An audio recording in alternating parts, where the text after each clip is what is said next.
What do you think is the most overrated car? Oh man, this has been going around a lot on Instagram lately. So everybody has been saying the GT3 RS is the most overrated car. And I think it's very important to understand the meaning of overrated, right? When I say the GT3 RS is overrated, it is an amazing car. It is an incredible car. It is one of the best track cars of all time. But the term overrated is saying that the car is rated higher than it is worth, right? Effectively, a GT3 RS is trading for what, $500,000 maybe? And it's an amazing car, but I just don't think it's worth it, $500,000. And I don't track my cars. I'm not a track guy, so that means nothing to me. I like to drive my cars on the street. I don't care about lap times. That car at 300 grand is an incredible car, and that's where Porsche priced the car. They stated the value of it, and it's going for $500,000 out the door. I would say that's overrated from a valuation standpoint.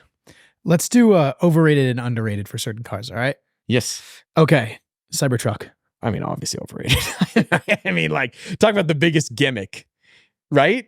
Cybertruck? Yeah, I would say so. I think it's pretty cool. I think it's cool, but cool and overrated are different. Right, because everyone thinks it's very high. Some people say that it looks horrible, though. Like, I feel like that's a pretty large contingent of people that feel that way. So would that make it overrated? Because the general consensus is probably that it's pretty cool. I think it's cool, but I think it's overrated in the sense of all the hype and everybody paying over for it. Like, I guess I'm looking at it from an evaluation standpoint. The one thing with a Cybertruck is right now it's really, really cool, and the novelty of it is what makes it cool, is that it's so different. But imagine a world in 4 years when there are Cybertrucks everywhere.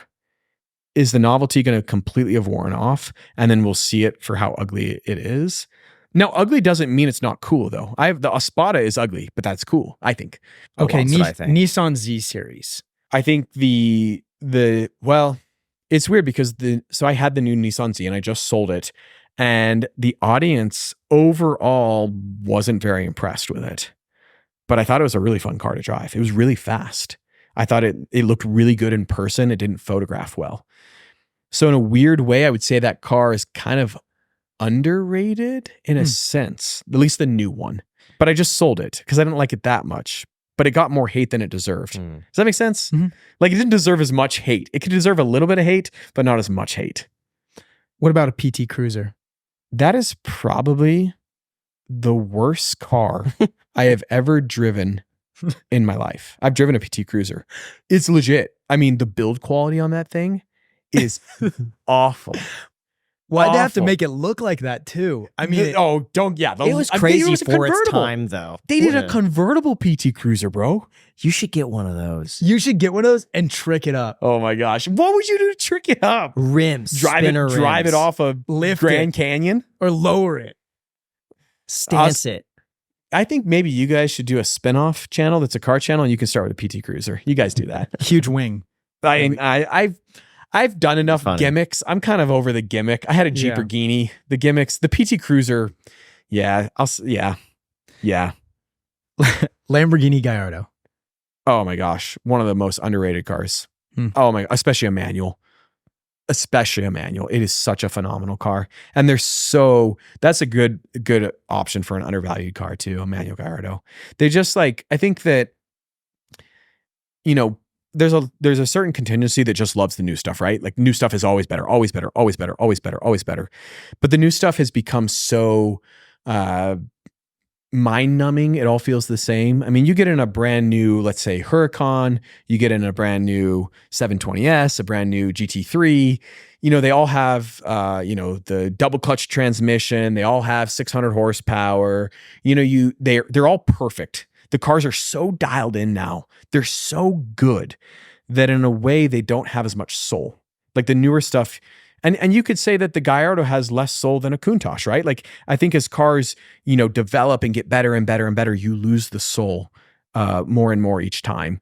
And the Gallardo to me is just like, it's kind of one of those end of the era cars. It has that, whether it's a manual or even an E-gear, like the yellow one behind me is an E-gear. And the e-gear has its flaws, but you can kind of fall in love with the car because of the flaws. It's got an NAV10. It sounds incredible, especially the first gens. I think the looks, especially the first gen, they are aging like a fine wine. I mean, every single time I see a first gen Gallardo, it just looks better and better and better. And at $100,000, I mean, you're getting a car that has the Audi influence, that's well built, that has decent reliability. You got good performance. You still have a little bit of Lamborghini soul in it. I think it's just like a really nice blend. It's a great entry-level car. I love the Gallardo. What about a Toyota Prius? The new Prius? I love the new Prius. I like it. I'm so happy we're on the same page. Good looking. It is, I mean, talk about 180-degree turnaround. I agree. You know, I mean, that car, I want to see one with a wide body kit lowered on air. So I was on such a good-looking car from every angle. This is going to sound so lame. I was on priuschat.com and they were comparing the value of the new Prius versus a new Tesla Model 3. And the Prius overwhelmingly won when you looked at the price. If you're doing long distance driving, so for road trips, right, the Prius won. For town driving, Tesla was better. But it's an incredible value right now. I really, really, really like it. And it's beautiful. Yeah. I mean, it's beautiful. Mm-hmm. And, I'm not looking to knock Teslas, but, Tesla has stuck with the same design language for forever. I mean, like the big four that they have, right? They all look the same. The Model S, the Model 3 is a squished version of the S. The Model Y is a extended version of the S. And then the Model Y is an extended version of Model 3. Did I say that right? Like they're almost. Yeah, you know what I'm saying? We understand what they're all iterations of each other. Yes. Right? Whereas the Prius is like a clean slate design. I think it looks just amazing. I thought they did underrated. Yeah, very underrated. Yeah. Very, very, very underrated. What about a Fisker Karma? It's such a beautiful car. Like visually, it's a great look. Like I think it looks really nice, but it's a terrible car. It's just a terrible car. So I guess that would underrated, overrated. It's just awful.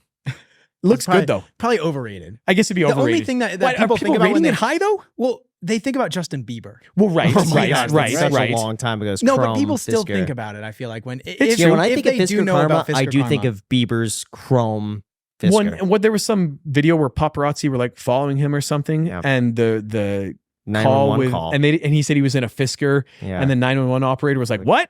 And he's like, "It's a Fisker." And he's like, "She did." Yeah, it was really funny. Mm-hmm. Yeah, I mean, like I said, I think it's beautiful looking. I think it had huge potential, but I don't know the full story of Fisker, but I'd love to take the tech of a Tesla and put it in the body of a Fisker. I think that'd be really cool. All right, we're almost done here. Lucid Air. I think those are. I've never driven a Lucid Air. Every time I see one though, it kind of has this weird like Rolls Royce-y like mystique vibe to it. Whenever you see one driving by, you're like, who's driving that thing? Mm-hmm. Like it just has this dark, cool, futuristic look to it when it's going down the road. I haven't driven one though. I do think that's a car that will depreciate a ton though. Mm-hmm. I think it's going to follow the Bentley trend sort of, because I think the buyer is only going to want it when it's brand new. And because the third-party network is so bad for charging cars, I could just see that tanking in value. But I think they're cool. What about Hellcat? Oh, I love a Hellcat. God bless America. I mean, I have to say, like, Dodge, Mopar, Chrysler, whoever the group is, like they have done such a fantastic job of kind of like staying true to their roots when every other manufacturer is caving into EV and hybrid. And I just love the fact and I realize that they have since changed. Like the new Challenger is, I think, an EV, but just the Hellcat. I mean, like 700 horsepower. They put the Hellcat engine in the Challenger. They even put it in the SUV, the Durango. Mm-hmm. Those things are so cool. That was cool. That's so cool. So yeah, I'm a big fan of the Hellcat. My Gladiator, my 6x6 Gladiator has a Hellcat in it. So I would say that those are, I'm not going to say overrated. I don't think underrated. I think there's a very passionate following for them that respect them. I love a Hellcat. Last one, G-Wagon. Okay, so the price point on the new G-Wagon, especially like during COVID. Oh gosh, $280,000, $300,000.